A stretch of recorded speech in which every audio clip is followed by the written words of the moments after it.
छोटा भाई कोई मामूली हस्ती नहीं है जो सांप के डसने से मर जाए।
சரியா? வந்துட்டீங்களா? ரைட் வரையில. நீங்க வரையில.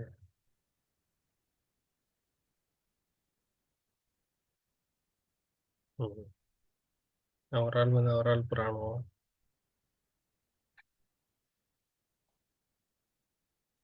சரி, நான் ரிசீவ் தான் சார் வரையில. இது வரையிலனா நீ இப்பதான் வந்தா? நான் அப்பறே வந்துட்டேன். ஓகேயா? எங்க போன? சமைச்ச முன்னாடியா? வா. ம்.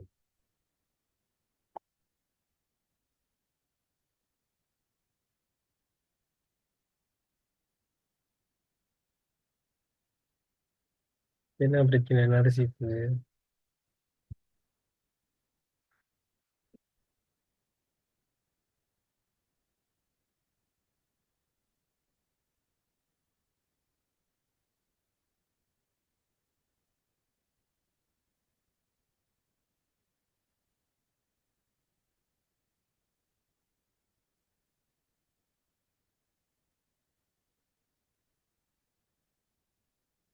யாரு ஐசா லிஸ்வானா?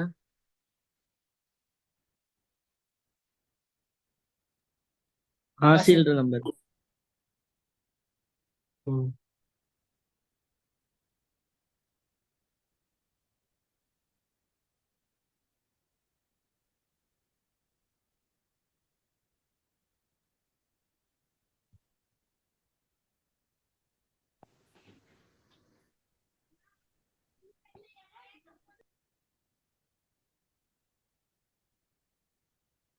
சரி,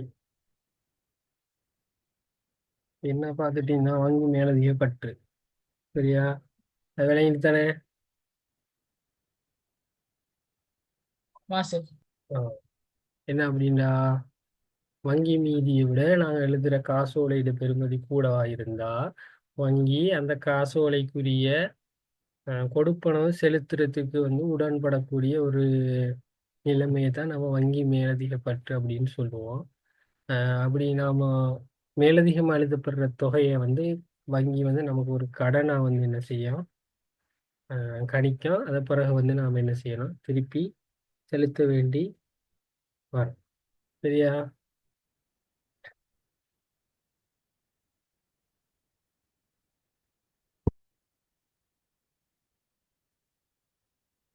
உதாரணம் ஒன்று தந்திக்கிறோம்.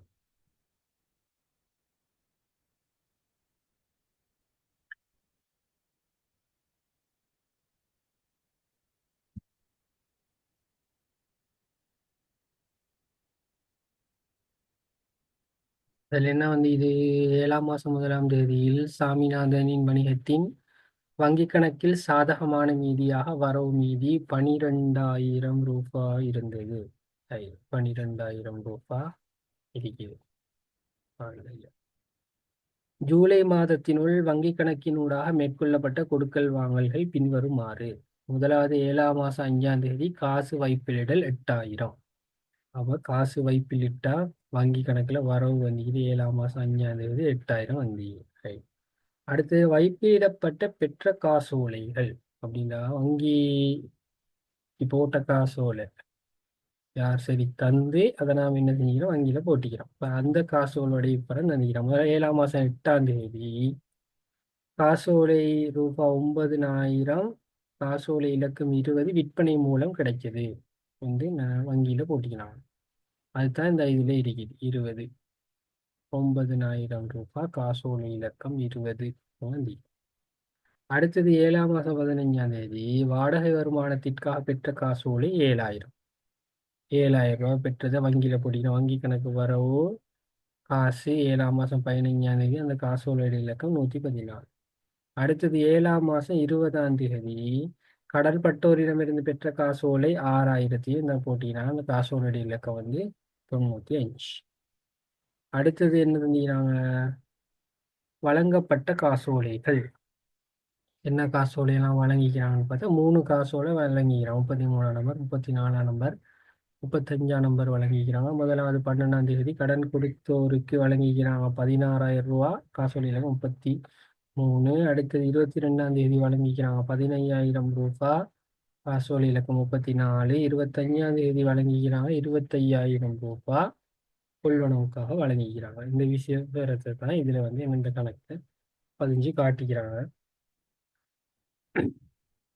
இதுல வந்து என்ன நடந்தது இருந்த காசை விட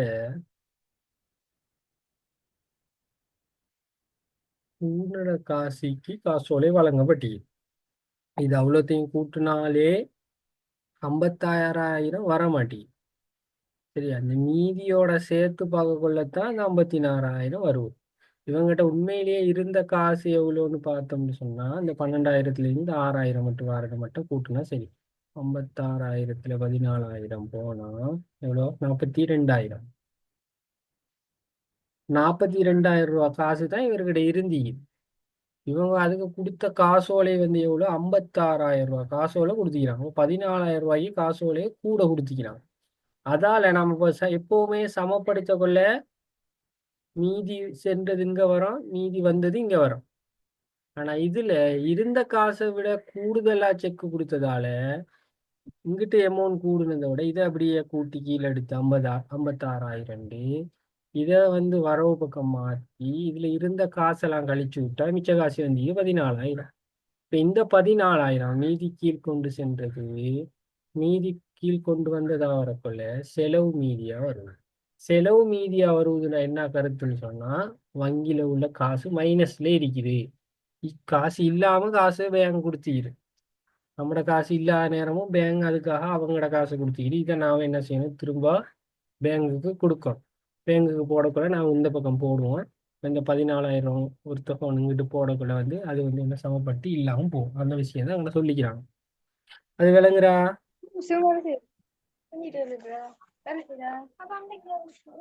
விளங்குறாது.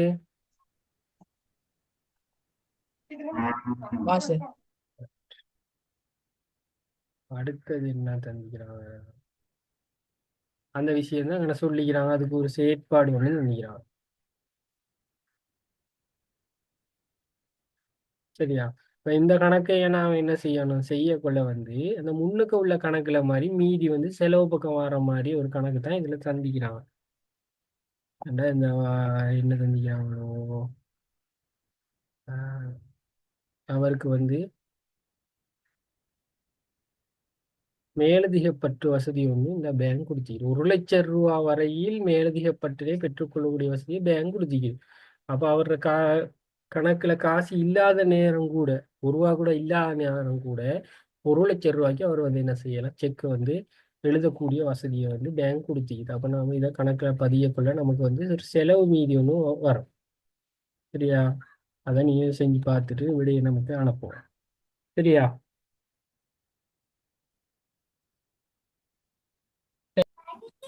சரி.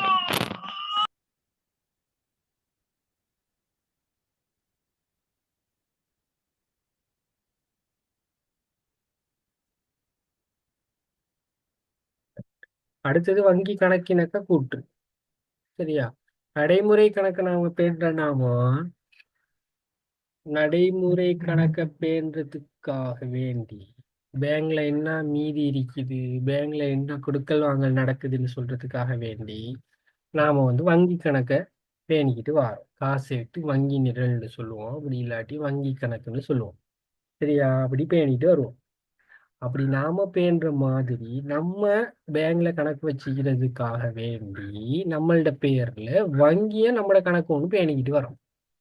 அப்படி பேணிக்கிட்டு வர வங்கி வந்து மாசம் முடியும் போது நமக்கு என்ன செய்யும், அந்த கணக்கிட மீதி விவரங்கள் கொடுக்கல் வாங்கல் விவரங்களை வந்து நமக்கு அனுப்பும். அதை நாம சொல்றது வங்கி கூற்றுன்னு சொல்லி நாம என்ன செய்வோம், அதை சொல்லுவோம். இப்ப நாம படிக்க போறோம் வங்கி கணக்கினக கூட்டு. சரியா? அன்றைக்கு இதுல லேசா பார்த்தோம். அப்ப நம்ம வங்கி கணக்கு வச்சுக்கிறதுக்காக நாம வங்கி கணக்கு பேணி ஒரு மீதி எடுப்போம். நம்மட பெயர்ல வங்கி ஒரு கணக்கை செஞ்சு அதுல ஒரு மீதி எடுக்கும்.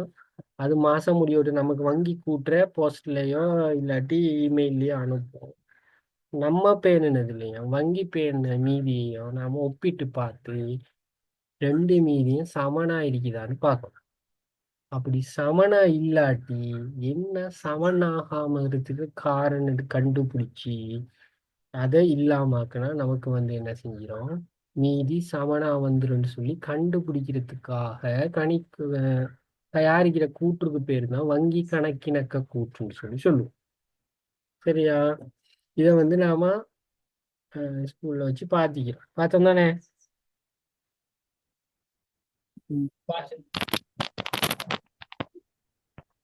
இப்ப இதுல என்ன தந்திக்கிறாங்கன்னு சொன்னா, இதுல இருக்கிறது ஒரு வங்கி கூற்றுட மாதிரி ஒன்று தான் இதுல தந்திக்கிறாங்க.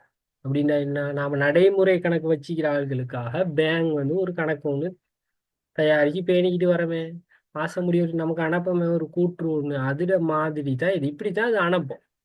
சரியா? இப்போ இது உதாரணத்துக்கு இந்த நடைமுறை கணக்குன்னு போட்டிங்கன்னா நடைமுறை கணக்கிட வங்கி கூற்றுன்னு வரும். என்ன பேங்கு அக்கௌண்ட் நம்பர் அந்த விவரமெல்லாம் போட்டு நமக்கு வரும். இதுல இருக்கிற விவரம் திகதியிலே விவரம் வரவு செலவு மீதின்னு சொல்லக்கூடிய அந்த விஷயங்கள் வந்து இதுல இருக்கும். இதுல முதலாவது என்ன இருக்குன்னா ஆரம்ப மீதின்னு ஒண்ணு இருக்கு.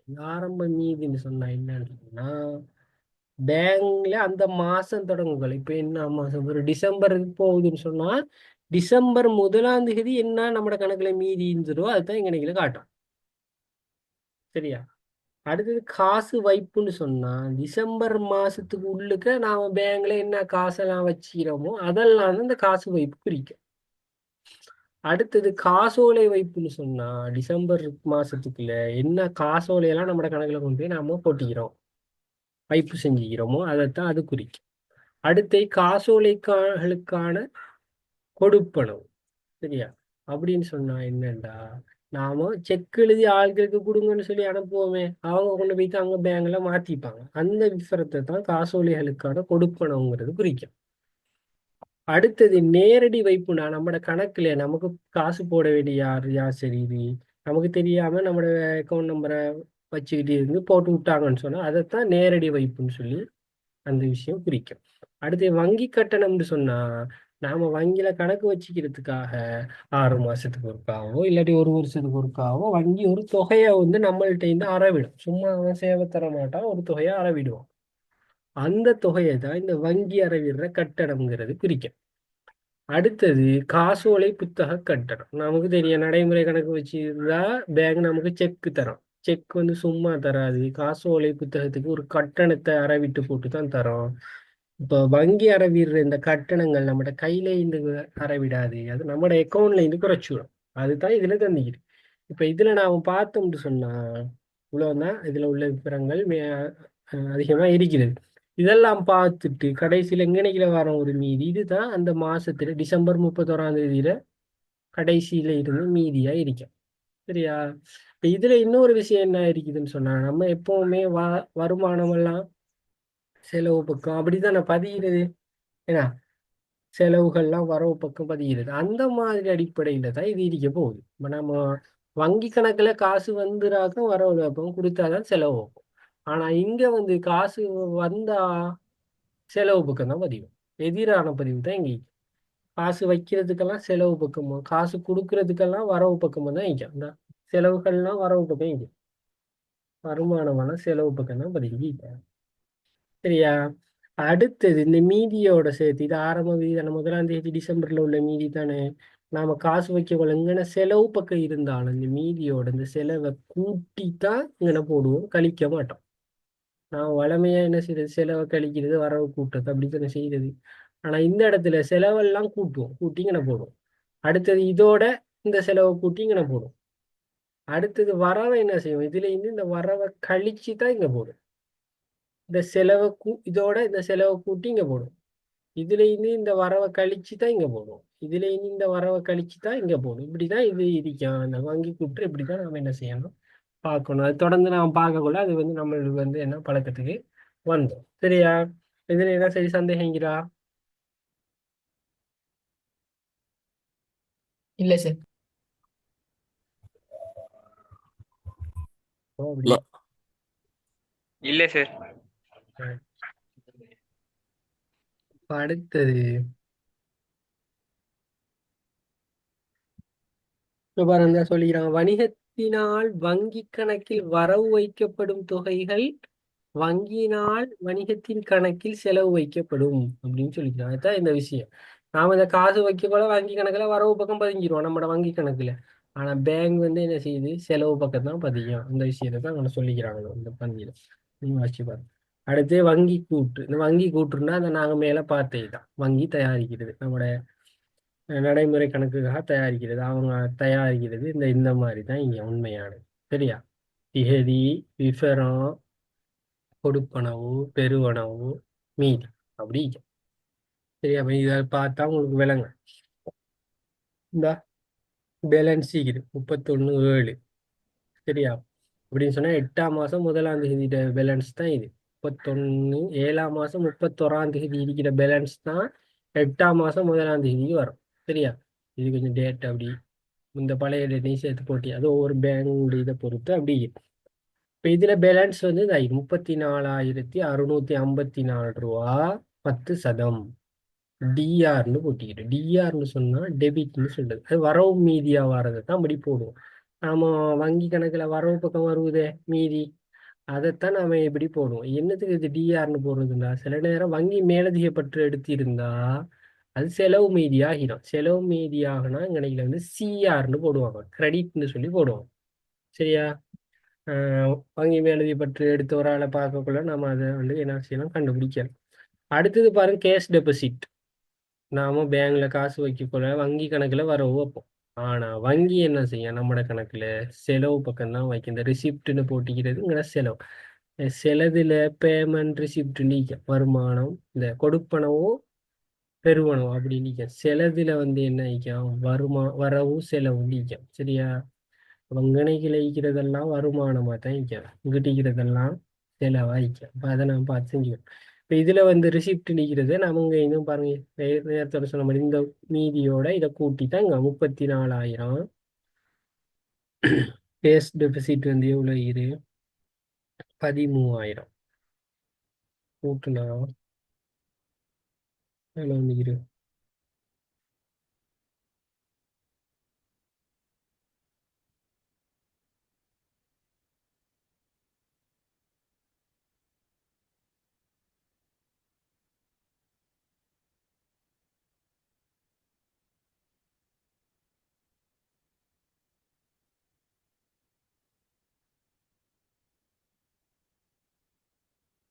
இது வந்து நான் சொன்னது ஏற்கனவே உங்கள்கிட்ட.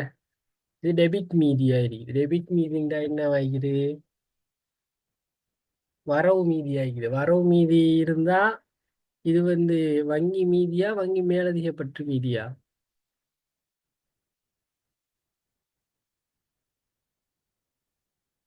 என்ன மீதி? வங்கி மீதி சார். வங்கி மீதி. இது டெபிட்னு இருந்தா வந்து மேலதிக பற்று மீதி. ஏன்னு சொன்னா இந்த அங்கனைகளை பாருங்களேன், மேலதிக பற்று ஒரு ஆள் எடுக்க கொள்ளத்தான் மீதி வரவு, டெபிட் மீதியா வருவது. நாம சாதாரணமா செய்யக்குள்ளையெல்லாம் மீதி வந்து என்ன வாய்க்கும், இங்கிட்டு பக்கைங்க. சரியா? அதுதான் அதுல பிரச்சனை. அதை நீங்க நம்ம பார்க்க தேவையில்லை. அது பிறகு நாம பார்ப்போம். சரியா? அதால தான் இங்க என்ன நடந்துக்குது, மீதி வந்து கூட்டுப்படாம களிப்பட்டி. சரியா? ஆனா அவங்க இங்கனே இந்த பார்த்தோமாக்கும், இந்த இங்கனைக்கு நீங்க பார்த்தோம்னு சொன்னா 545. சரியா? அது கொடுப்பனவு கழிஞ்சி இந்த வந்தி பாருங்க இங்கனைக்குல ரிசிப்ட் கூடி வந்திக்குது. இந்த இங்கனைக்குல வரக்குள்ள கிரெடிட் ஆயிட்டு. சரியா? மறுபடிக்கா இங்கனைக்குல வரக்குள்ள என்ன நடந்தது, இது 12,000 ரூபாய்க்குள்ள செக் 25,000 ரூபாய்க்கு கொடுத்துக்கிறாரு கூட. அப்ப திரும்ப வங்கி மேலதிகப்பற்றா வைத்திரு. சரியா? அதுக்கு அப்புறம் பார்ப்போம் இன்னொரு கண்ணாமோ. சரியா? கூட இது பண்ண தேவையில்லை. அதை நாம் திரும்ப பார்ப்போம். சரியா? ரைட், அது தெரிஞ்சுக்கிட்டா சரி. அடுத்தது நாம் பார்க்க போறது, நாம ஏற்கனவே பார்த்தோம், வங்கி கணக்கு மீதியும் வங்கி கூற்று மீதியும் பேலன்ஸ் வந்து சமப்படக்கூடியதா இருக்கணும். அப்படி இல்லாட்டி என்ன காரணம் அப்படிங்கிறத தான் நான் இப்ப பார்க்க போறோம். முதலாவது காரணம் வந்து காசோலை வழங்கப்பட்டதாயினும் இதுவரையில் வங்கியில் சமர்ப்பிக்கப்படாதவை மாற்றப்படாத காசோலைன்னு சொல்லுவோம். அப்படின்னு சொன்னா என்னண்டா, நாம ஒரு ஆளுக்கு செக் கொடுத்துட்டு வங்கி கணக்குல நாம அவருக்கு செக்கை கொடுத்துட்டோம், அந்த காசை வந்து வங்கி கணக்குல இருந்து கழிச்சிட்டு மீதி எடுத்துரும். சரியா? அப்ப உதாரணத்துக்கு நம்மட பேங்க்ல நம்மட வங்கி கணக்குல 10,000 ரூபாய்க்கு ஒரு ஆளுக்கு 5,000 ரூபாய் செக்கை கொடுத்துட்டோம். கொடுக்கக்குள்ள நம்ம 10,000த்துல இருந்து 5,000 கழிச்சிட்டு நாம என்ன செய்வோம், நம்மளோட வங்கி கணக்குல 5,000 ரூபாய் தான் இருக்குதுன்னு சொல்லி பதிஞ்சிருவோம். இப்ப இவர் அந்த 5,000 ரூபாய் செக்கை வாங்கினவர் அந்த செக்கை வீட்டுல வச்சுட்டு இருக்கிறார். நம்மட பேங்க்ல 10,000 ரூபாய் தான் கிடக்குது. பேங்க்காரன் என்ன செய்வான், அந்த மாசம் ஃபுல்லா பார்த்துக்கிட்டு, இப்ப டிசம்பர் மாசம்னா ஃபுல்லா பார்த்துக்கிட்டே இருப்பான் என்ன செக்கெல்லாம் மாறுறது. இப்ப இவர் கொண்டு போனவர் என்ன செய்யல, இந்த மாத்த இல்லை. இப்ப இவர் நினைச்சுக்கிட்டு இருக்கிறாரு, நான் ஜனவரி 1ஆம் தேதி மாத்துறதுக்கு நினைச்சுக்கிட்டு இருக்கிறாரு. அப்ப இவர் கொண்டு போய் மாத்தாட்டி பேங்க்கு தெரியாத, நாம இவருக்கு செக் கொடுத்திக்கிறோம் 5,000 பேங்க்கு தெரியாது. பேங்க் பார்ப்பான் டிசம்பர் 31ஆம் தேதி அவன் பார்த்துப்பான், செக் மாறிக்கிறா ஒத்தரமே செக் கொண்டு வரையில. அப்போ அவன் டைக்கிற மீதி 10,000 ரூபா தான் சொல்லி நமக்கு வங்கி கூட்டு அனுப்பி விடுவோம். நாம பார்ப்போம் வங்கி கணக்குல இது 5,000 ரூபா, வங்கி கூட்டு வந்திக்கிட்டு நம்ம இடையில 10,000 ரூபாய் இருக்குதுன்னு சொல்லி போட்டிக்க. அப்ப நாம ரெண்டையும் வச்சுட்டு பார்ப்போம் என்னத்துக்காக அப்படி வந்ததுன்னு பார்க்கக்குள்ளதான் நம்ம கண்டுபிடிப்போம். ரைட், நாம கொடுத்த இந்த 5,000 ரூபாய் செக்க அந்த உரிய ஆள் கொண்டு போயிட்டு பேங்க்ல மாத்த இல்லை அப்படின்னு சொல்லி கண்டுபிடிப்போம். இப்ப இதுதான் அந்த மீதிகள் வித்தியாசப்படுறதுக்குரிய காரணங்கள். சரியா? அதுல முதலாவது இந்த மாத்தப்படாத காசு, நாம செக்க கொடுத்தா அவன் கொண்டு போய் மாத்த இல்லை. சரியா? அது முதலாவது. அது விளங்கிட்டா? ரைட். அடுத்தது ரெண்டாவது என்ன, இது வைப்பிலிடப்பட்டதாயினும் இதுவரை வசூலிக்கப்படாத காசோலைகள் கைத்தேராத காசோலை எனப்படும். சரியா? அப்படின்னா என்ன, ஒரு ஆள் நமக்கு செக்க தந்தார், நம்ம செக்க தந்தோம், நான் காசு கணக்குல பதிவோம். பதிஞ்சிட்டு செக்கை கொண்டு போய் பேங்க்ல போடக்குள்ள காசு கணக்குல இந்த செலவு வச்சுட்டு வங்கி கணக்குல வரவு வச்சுட்டு செக்கை கொண்டு போயிட்டு பேங்க்ல போட்டுருவோம். போட்டதோட வங்கி கணக்குல தான் நம்ம வரவு வச்சுட்டோமே. சரி, இப்ப நமக்கு வந்த காசோல ஒரு 3,000 ரூபான்னு வைங்களேன். நம்முடைய ஏற்கனவே 10,000 ரூபாய் இருந்துட்டு இப்போ ஒரு ஆள் 3,000 ரூபாய் கொண்டு வந்து தந்தாரு, பேங்க்ல போட்டுட்டு 13,000 ரூபாய் வங்கி கணக்கு பதிஞ்சிடும். சரியா? ரைட். பதிஞ்சிட்டு இந்த செக்கு வந்து பேங்க்ல போட்டுட்டு நாம தானே இங்க பதிஞ்சோம். பேங்க் வந்து செக்கெல்லாம் செக் பண்ணி பார்த்துட்டு காசிக்கிறா இல்லையா, என்ன நடப்பு, ஒழுங்கா எழுதிக்கிறா, அதெல்லாம் பார்ப்பாங்களோ செக்ல. அப்போ பார்க்கக்குள்ள அங்க காசு இல்லாம இருந்தா செக்ல, அவன் என்ன செய்வான், அந்த 3,000 ரூபாய அந்த நம்மட வங்கி கணக்குல கூட்ட மாட்டான். நம்மட வங்கி கணக்குல கூட்ட மாட்டான். கூட்டாட்டி என்ன நடக்கும், நம்மட வங்கி கூட்டுல அந்த 3,000 ரூபாய் கூடாது. நம்முடைய ஏனே 10,000 ரூபாய்க்கு பேங்க்ல செக்கை போட்டோம், 13,000 ரூபாய் ஆகணும். செக்ல போல காரணமா அவன் கூட்டையில். அப்போ அங்க 10,000 ரூபான்னு சொல்லி நமக்கு வந்து டிசம்பர் 31ஆம் தேதி வர வங்கி கூட்டுரு. நம்மடையில பார்ப்போம், நாம என்னடா 10,000க்கு 13,000 பதிஞ்சிக்கோம் என்னன்னு செக் பண்ணி பார்த்தா, ரைட், நமக்கு ஒருத்தன் தந்தான் செக்கு, அதை நாம பேங்க்ல போட்டா அதுல ஏதோ பிரச்சனை. ஆனா இது தெரியாம நாம நம்மடையில என்ன செய்யறோம், வரவு வச்சுட்டோம். அதாலதான் நமக்கு 3,000 கூட காட்டுது, பேங்குக்கு 3,000 ரூபாய் குறைய காட்டுதுன்னு சொல்லி நம்ம கண்டுபிடிக்கும். அந்த மாதிரியான காசோலையை வசூலிக்கப்படாத காசோலைன்னு சொல்லுது. செக்கு தான் காசு இல்லை, வசூலிக்கல மாட்டேங்குது காசு செக்கை பயன்படுத்தி, அப்படிங்கிறது தான் அதை கைத்தேராத காசோலை, கைக்கு காசு கிடைக்காத காசோலைகள் அப்படின்னு சொல்லுவோம். சரியா?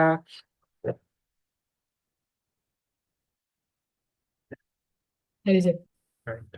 அடுத்தது 3வது நேரடி வைப்பு. சரியா?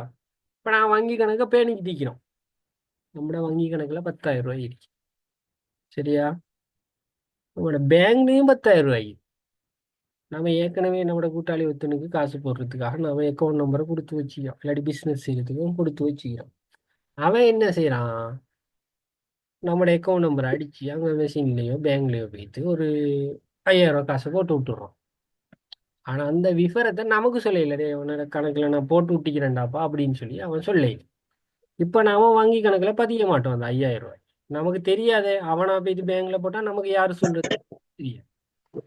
இப்போ மாசம் முடியுது, டிசம்பர் 31, வருவது பேங்க்ல இருந்து வங்கி கூட்டு வருவது பார்த்தா 15,000 ரூபாய் காட்டுது.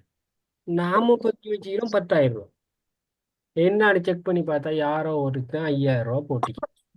புறவு அங்க இங்க தேடி பார்த்தா இவன் தான் போட்டிக்கிறான்னு சொல்லி புறவு தான் நாம கண்டுபிடிப்போம். அப்ப நமக்கு இதுதான் வித்தியாசம். அங்க பேங்க்ல போட்டதை நாம வங்கி கணக்குல நாம பதிய இல்லை, காசு வந்து தான் இருக்கோம். நமக்கு தெரிஞ்சிருந்தா நாமளும் பதிஞ்சுப்போம். இது தெரியாததால தான் நாம என்ன செஞ்சுக்கிறோம், பதியாம இருக்கிறோம். அப்ப அதுல ஒரு வித்தியாசம். அது சொல்றேன் நேரடி வைப்பு, டிடின்னு சொல்லுவாங்க, டிபாசிட்னு சொல்லுவாங்க. அவர் வந்து நேரடியா பேங்க்ல காசை கொண்டு போய் வச்சு விட்ரு. இப்ப அதுபடி தானே கூட நடக்குது. ஆளுக்கு என்ன செய்யலாம், தூரத்துல இருந்தா பேங்க்ல காசை போட்டு விட்டு சில ஆளுக்கு சொல்றாங்க போட்டிக்கிறாண்டு, சில ஆளுக்கு என்ன சொல்லவும் மாட்டேங்கிறான். சரியா? அதுதான் நினைக்கிறேன் அந்த வித்தியாசம், நேரடி வைப்பு. அடுத்தது இரு நிலையியல் கட்டளையின் பெயரிலான கொடுப்பனம். நிலையியல் கட்டளை பெயரிலான கொடுப்பனம்னு சொன்னா சிலதுக்கு வந்து இந்த கொடுப்பனவு கழிக்கிறது, அது ஒவ்வொரு மாசமும் நாம கட்டணும். தண்ணி பில் வரோம் மாசம் மாசம் கட்டணும், கரண்ட் பில் வரும் மாசம் மாசம் கட்டணும், ஃபோன் பில் வரும் மாசம் மாசம் கட்டணும். அடுத்து இன்சூரன்ஸ் சில ஆட்களுக்கு மாசம் மாசம் கட்ட வரும். அடுத்து லீசிங் மாசம் மாசம் கட்ட வரும். இப்படி சில இதுகள் என்ன மாசம் மாசம் கட்டணும். அப்போ இந்த நிறுவனத்தில் உள்ள ஆளுக்கு என்ன செய்வாங்கன்னு சொன்னா, நமக்கு இந்த 100 ரூபா 500 ரூபா 1000 ரூபா கட்டுறதுக்காக போயிட்டு ஒவ்வொரு மாசமும் பேங்க் போயிட்டு போயிட்டு வந்துகிட்டு இருக்கலாது இதுக்காகன்னு சொல்லி பேங்க்கிட்ட சொல்லுவாங்க. நம்ம இந்த கணக்குல இருந்து மாசம் மாசம் இது இதுக்கு சொல்லி இவ்வளோ காசை நீங்க என்ன செய்யணும், கட்டி விட்டுருங்க. இப்போ கரண்ட் பில் 960 860 1100 1000 இப்படி மாறி மாறி வந்தாலும் இப்போ நம்ம ஒரு அமௌண்ட்டை ஃபிக்ஸ் பண்ணிடுறேன், 1000 ரூபாய்க்கு கிட்ட தானே வரும். அப்போ பேங்க்கிட்ட சொல்றது நீங்கள் மாசம் மாசம் 1000 ரூபாய் கட்டிடணும்னா என்கிட்ட கேட்க தேவையில்லை அப்படின்னு சொல்றேன். அதே மாதிரி தண்ணி பில்லுக்கு சொல்றேன், ஃபோன் பில்லுக்கு சொன்னா அப்போ பேங்கே கட்டி விட்டுறோம். நாம பேங்க்கு போக தேவையில்லை, நாம வீட்டில் வைக்க வேண்டியதுதான், நம்ம ஆஃபீஸில் வேலையை பார்க்க வேண்டியதுதான், நம்ம கடையில் வியாபாரத்தை பார்க்க வேண்டியதுதான். அப்படி சொல்றது தான் சொல்றது நிலையால் கட்டளை பேரிலான கொடுப்பணும். இப்படி கொடுக்கக்குள்ள பேங்க் என்ன செய்வாங்கன்னு சொன்னா, நாம தான் சொன்னோம் பேங்கிட்ட கட்டுடாண்டு, ஆனா பேங்கிட்ட சொன்னது சில நேரம் நம்ம மறந்துடும். நம்ம என்ன நடக்கிறோ அதை மட்டும் தான் பதிஞ்சுக்கிட்டோம், காசு வரும் இப்போ ஒரு கைக்கு அதை மட்டும் தான் பதிஞ்சுக்கிட்டோம். இது பேங்க்ல இருந்து போறதால நாம பதிய மறந்துடுவோம். சரியா? இப்போ மாசம் முடியக்குள்ள பேங்க் தானே கட்டுனது. அப்போ பேங்க் கட்டுனா பேங்க் வந்து அதை என்ன செய்யும், வங்கி கூட்டுல கட்டாயம் அதை போட்டு மாசம் முடியக்குள்ள நமக்கு அனுப்பும். இப்போ நாம செக் பண்ணி பார்ப்போம். ரைட், நம்ம வங்கி கணக்குல செலவெல்லாம் போட இல்லை, ஆனா அந்த செலவெல்லாம் பேங்க் நமக்காக கட்டிக்குது. அந்த செலவையும் நாம என்ன செய்யணும், கழிச்சாதான் நம்ம ரெண்டு பேரையும் மீதி சமனா வரேன்னு சொல்லி என்ன செய்வோம், அதையும் கழிச்சு நாம என்ன செய்வோம், விடையை வந்து நாம காணும். அதைத்தான் சொல்றது நிலையியல் கட்டளையின் பெயரிலான கொடுப்பனம். அப்படின்னா ஒரு மாசம் முடியக்குள்ளேயோ இல்லாட்டி குறிப்பிட்ட காலம் முடியக்குள்ளேயோ தொடர்ந்து நிலையா கட்டிக்கிட்டே இருங்க இது சொல்லி நாம என்ன செய்யறது, பேங்குக்கு ஒரு ஓர்டரை கொடுக்குறது. அடுத்தது 5வது வங்கி கட்டணங்களும் காசோலை கட்டணங்களும். வங்கி கட்டணம் நம்ம ஏற்கனவே பார்த்தோம், பேங்க் அவங்க தர சேவைக்காக என்ன செய்யறது, வெட்டுற காசு. இது நம்மளுக்கு தெரியாது, எப்ப தெரியாது, எவ்வளவு கட்டுறான் வெட்டுறான் எப்ப வெட்டுறான்னு நமக்கு தெரியாது. பேங்க் வெட்டி போட்டு வங்கி கூட்டுல போட்டு அனுப்பக்குள்ள தான் நமக்கு தெரியும். அதே மாதிரி காசோலை புத்தக கட்டணம், நாம செக் புக்கை போய்த்து கேட்போம், செக் புக் நமக்கு கிடைக்கும், அவன் பயன்படுத்திக்கிட்டு இருப்போம். ஆனால் அதுக்கு வெட்டுற காசு அவன் இந்த அக்கௌண்ட்ல தான் வெட்டுவான். அந்த காசை வந்து நமக்கு என்ன வங்கி கூட்டுல தான் என்ன செய்யும், வந்துக்கிட்டு இருக்கும். அதையும் பார்த்து போட்டு நாம் அந்த கட்டணங்கள்லாம் கழிக்க விட்டு தான் நம்ம என்ன செய்யும், வங்கி கூட்டுறோட மீதியை நம்மட மீதியை வந்து சமப்படும். அப்படி இல்லாட்டி நம்மட மீதி அந்த கட்டணங்கள்லாம் கழிக்காம அமைகிறதால கூட காட்டும். வங்கி கூற்று மீதி வந்து என்ன செய்யும், குறைவா என்ன செய்யும், நமக்கு காட்டும். அது விளங்கிட்டா? அதுதான் அந்த பிற விளங்கி- வித்தியாசங்கள். சரியா? இதை வச்சு நம்ம என்ன செய்ய முடியும், இந்த வங்கி கணக்கிணக்கு கூட்டு தயாரிக்க போறோம். சார் வங்கி கட்டணங்களும் காசோலை கட்டணங்களும் கொஞ்சம் விளக்கப்படுத்துங்களா சார்? ரைட். வங்கி கட்டணம்னு சொன்னா நாம பேங்க்ல ஒரு அக்கௌண்ட் வச்சுக்கிறோம் தானே, நடைமுறை கணக்கு வச்சுக்கிறோம் தானே, அதை வச்சுக்கிறதுக்காக பேங்க் நம்மகிட்ட அறவிடுது. சரியா? நம்ம போறோம் வாரோம் சிப் எடுக்கிறோம் நிரப்புறோம் இதெல்லாம் செய்யணும் தானே, அதுக்கெல்லாம் அவங்க காசு வாங்குறீங்களே நம்மகிட்ட, வாங்குறீங்களா, அதுக்கு மறைமுகமா வாங்குறது தான் இந்த வங்கி கட்டணங்கள்ங்கிறது சொல்லி. அடுத்தது காசோலை கட்டணம். காசோலை கட்டணம்னு சொன்னா நமக்கு செக் புக் தரான் தானே, சும்மா தர மாட்டோம் பேங்க். சரியா? அந்த தார ஒரு புத்தகத்துக்கு எவ்வளோ, 1500 2000 நம்முடைய அக்கௌண்ட்ல இருந்து வெட்டி போட்டு தான் நமக்கு என்ன செய்வான், இந்த செக் புத்தகத்தை தருவோம். இப்படி இந்த கட்டணம் எல்லாம் நம்முடைய அக்கௌண்ட்ல இருந்து வெட்டுறதால நம்மளோட வங்கி கணக்குல இது குறையாது. சரியா? வங்கி கூற்று பேங்க் அனுப்புனதுக்கு போறோம், நாம அதுல பார்த்து போட்டு தான் எவ்வளவு குறைச்சிக்கிறான்னு சொல்லி நாம வங்கி கணக்குல குறைச்சி வந்து அதுல மீதியை நாம என்ன செய்வோம், காணும். விளங்கிட்டா? கடைசி விளங்கிட்டா? வேணும். ம் விளங்கிட்டு. சரியா? விளங்காட்டி சொல்லு.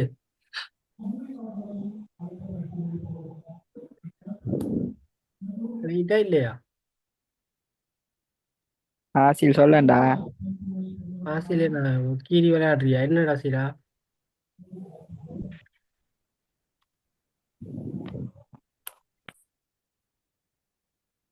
ரைட்.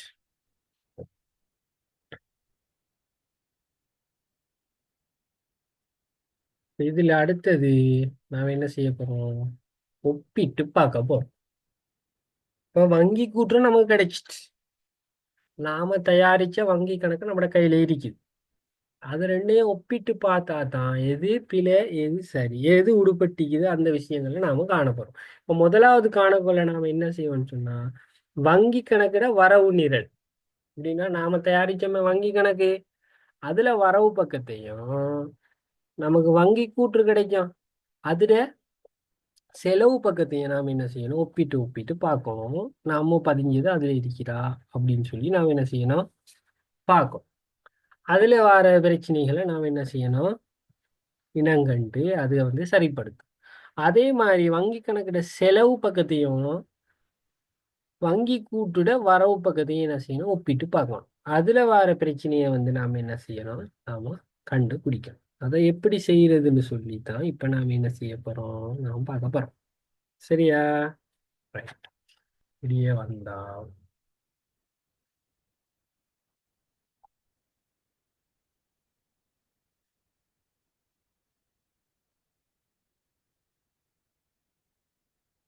ரைட். இதுல பாருங்க வங்கி கணக்கு இருக்குது. சும்மா பார்ப்போம். இதுல சும்மா நாம சொன்னதை எப்படின்னு பார்க்க போறோம். வங்கி கணக்கிட மீதி வரவு மீதி இருக்குது. சரியா? இந்த மீதி அப்படியே இந்த வங்கி கூட்டுலயும் இருக்கு.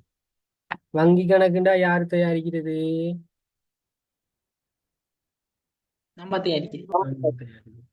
வங்கி கூற்று யார் தயாரிக்கிறது, வங்கியால வங்கி தயாரிக்கிறது. இது ரெண்டுமே ஜூலை மாசத்துக்கு தான் நடந்துக்குது. இது வங்கி தயாரிச்சபடி ஜூலை மாசத்துல ஆரம்ப மீதி, இது வங்கி தயாரிச்சபடி ஜூலை மாசத்துல இறுதி மீதி. இது நாம தயாரிச்சபடி வங்கி கணக்கிட ஜூலை மாசம் ஆரம்ப மீதி 1ஆம் தேதி. அதே மாதிரி இது ஜூலை மாசம் நம்ம தயாரிச்சபடி இறுதி மீதி. பாருங்க, நம்ம தயாரிச்சா 31,000 வரவு காட்டுது, அவங்க தயாரிச்சது 23,000 காட்டுது வரவு. சரியா? அப்ப வித்தியாசம் அங்கே இருக்குதுல, 7,000-8,000 என்ன வித்தியாசம் இருக்குது. அப்ப அதைத்தான் நாம இப்ப என்ன செய்ய போறோம், கண்டுபிடிக்க போறோம். எப்படி கண்டுபிடிக்க போறோம், வங்கி கணக்கு வரவு நிரல் இதையும் வங்கி கூட்டு செலவு நிரல் இதையும் தான் நாம இப்ப என்ன செய்ய போறோம், பார்க்க போறோம். சரியா? பார்த்துதான் நாம என்ன செய்ய போறோம், கணக்கை செய்ய போறோம். இப்ப முதலாவது என்ன நடந்துக்குது, மீதி சரி, அது பிரச்சனை இல்லையே. ரைட். அடுத்தது காசு வைப்பு செஞ்சுக்கிறாங்க 8,000 வரவு பக்கம். இந்த 8,000 7ஆம் மாசம் 5ஆம் தேதி 8,000 ரூபாய் வைப்பு. இங்கே செலவு நிரல் இல்லைக்கிறான்னு பார்க்கணும். செலவு நிரல் 8,000 வந்தாய் 7ஆம் மாசம் 5 செலவு நிரல் இல்லைக்கிறான்னு பார்க்கணும். 7ஆம் மாசம் 5 8,000 ரூபா. அதே மாதிரி இதுலயே இருந்தா இது 7ஆம் மாசம் 5. சரியா?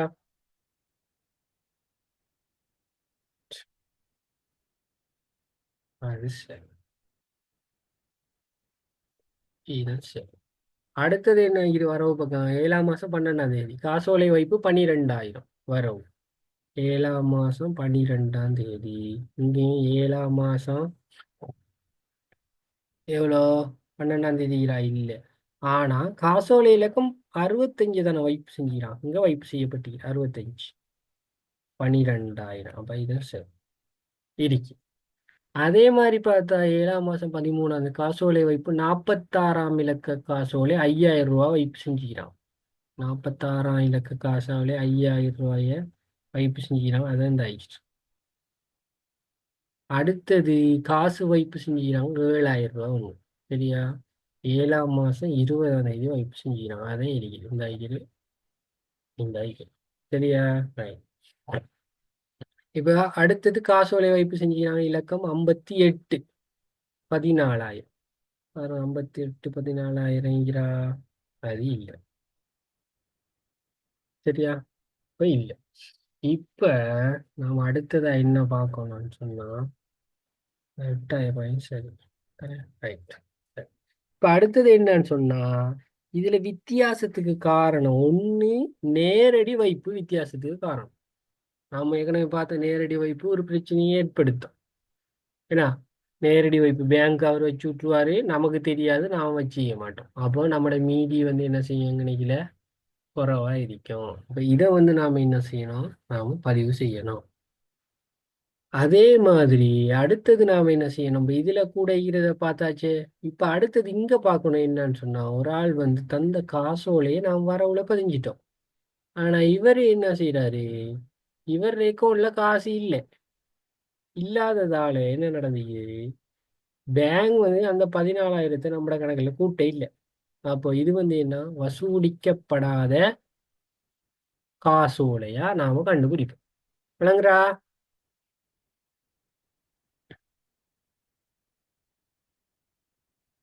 விளங்குறா? மாசம் விளங்குது. Right. அதே மாதிரி நாம இந்த பக்கம் போனா இது இதுல எப்படி பதியுதுன்னு சொல்லி நாம் பார்ப்போம். சரியா? அதுக்கு பிறகு இங்கிட்டு போனா வங்கி கணக்குல செலவுல உள்ளதையும் வரவுல உள்ளதையும் பார்க்கணும் இப்போ. சரியா? இப்போ பாருங்க, கடன் கொடுனர் ஒரு ஆளுக்கு நாம 112ஆம் இலக்க காசோலை 10,000 ரூபாய் கொடுத்திக்கிறோம். அதை பேங்க் மாத்தி அப்ப பிரச்சனை மாத்திட்டாரு அவரு. அடுத்தது 113ஆம் இலக்க காசோலை 4,000 ரூபா கொடுத்தோம், அதையும் பேங்க் மாத்தி கொடுத்துக்கிட்டா. அப்ப அதுவும் பிரச்சனை. அடுத்து கடன் கொடுனருக்கு 114ஆம் இலக்க காசோலை 16,000 ரூபா கொடுத்திக்கிறோம். சரியா? கொடுத்திக்கிறோம். ஆனா அவர் இங்கே மாத்த இல்லை. மாத்தாட்டி அது மாற்றப்படாத காசோலை கொடுத்தா அவர் வச்சுட்டிருக்கிறாரு. 8ஆம் மாசம் மாத்துவாரா 9ஆம் மாசம் மாத்துவாரா எப்ப மாத்துவாருன்னு தெரியாது. அப்ப அது மாற்றப்படாத காசோலை. சரியா? அடுத்தது இந்த 31,000 என்ன, அது மீதி நாம கண்டுபிடிச்சு போட்டு மீதி. இப்போ இது சரி, மாற்றப்படாத காசோலை. அப்படியே இங்க வந்தோம்னு சொன்னா நிலையியல் கட்டளை வங்கி தவணை கட்டணம். அடுத்தது வங்கி கட்டணம். நிலையியல் கட்டளை கொடுப்பனவு நாம் பார்த்தோம். மின்சாரத்துக்கோ தொலைபேசிக்கோ காப்புறுதிக்கோ நீர் கட்டணத்துக்கோ தொடர்ந்து கட்டுறதுக்காக நான் பேங்க்கிட்ட கொடுத்து இதை பேங்க் இந்த 18,000 ரூபாய் கட்டியிருப்பேன். ஆனா நமக்கு தெரியாது, நாம் இங்க பதிய. அதை நாம் என்ன செய்யணும், பிறகு பதிஞ்சு மீதியை சரி கட்டணும். அடுத்தது வங்கி கட்டணம். நாம் அக்கௌண்ட் வச்சுக்கிறதுக்காக பேங்க் நம்மகிட்ட அறவிடுறது, நம்மளோட கையில இருந்து அறவிடாது, நம்மளோட அக்கௌண்ட்ல இருந்து அதை கழிச்சு ஊட்டிக்குது. 26,000 3,000 கழிச்சு 23,000. சரியா? கழிச்சு ஊட்டிக்கிறோம். இப்போ கழிச்சு விட்டா நமக்கு என்ன நடக்கும், இங்க பேலன்ஸ் குறையும், இங்க பேலன்ஸ் கூட வாய்க்கும். அப்போ அதையே நாம் என்ன செய்யணும் பார்த்து நினைக்கிறேன் கழிக்கணும். இப்படிதான் இதுல வேலையை செய்யணும். விளங்கிட்டா? விளையாண்டு விளங்கிட்டு சார்.